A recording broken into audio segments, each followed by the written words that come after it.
So anterior cruciate ligament reconstruction is something that's known as ACL. It's very well known, but again, I don't think many folks outside of those who've had to undergo ACL or have a loved one that's undergone ACL reconstruction may understand too much of the fine details about. So there's typically three main graft types that you can utilize in terms of autograft, which just means that it's a human donor where it comes from yourself. Allograft is where it actually comes from a cadaver. The autograft types are quadriceps tendon, patellar tendon, and hamstrings. Hamstrings has tended to fall out of favor a little bit more, though it is still widely done in an acceptable graft.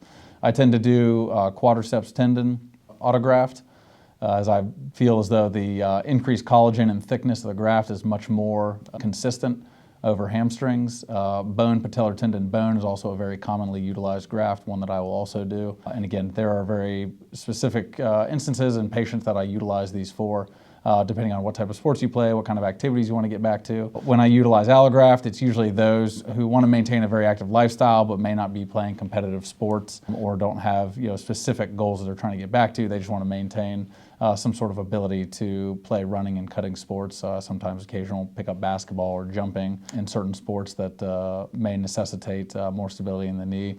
The thought is that with anterior cruciate ligament absent knees, that there may be a higher risk for arthritic changes and instability, leading to more wear on the, or more stress on the medial meniscus, which has been shown in studies. Now, I think long-term longitudinal studies have never been completed because it'd be hard to kind of follow an ACL deficient patient for long enough to know if they develop osteoarthritis or arthritis of the knee, while still having a large enough number in the study to make a meaningful statement on if there's actually a true problem with an ACL deficiency long-term. So going back to ACL reconstruction, it's done on an outpatient setting where you go home the same day, you don't have to stay in the hospital. If we're doing autograft, we end up harvesting the graft at the same time as we do the rest of the surgery. Usually the surgery begins with a knee arthroscopy, which is just a knee scope.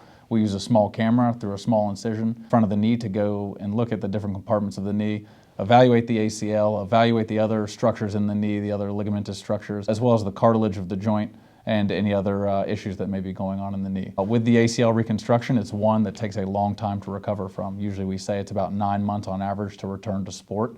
It's something that you can walk on immediately. Personal preference, I do not brace patients typically if they just have an isolated ACL reconstruction performed, but many physicians will brace their patients after an ACL reconstruction. There's really no one way better than the other. But following the procedure, you go home. Mostly it's rehab, trying to recover. I really focus on obtaining an extension in the knee, which is getting your leg out all the way straight. You want to make sure that you can get the leg straight as soon as possible after the procedure. Flexion or bending the knee is something we work on over the next 6 weeks or so, making sure that we can protect the new graft that has reconstructed your anterior cruciate ligament. Again, folks walk with crutches for the first 2 weeks or so following the procedure, and then can wean off crutches as they build quadriceps strength.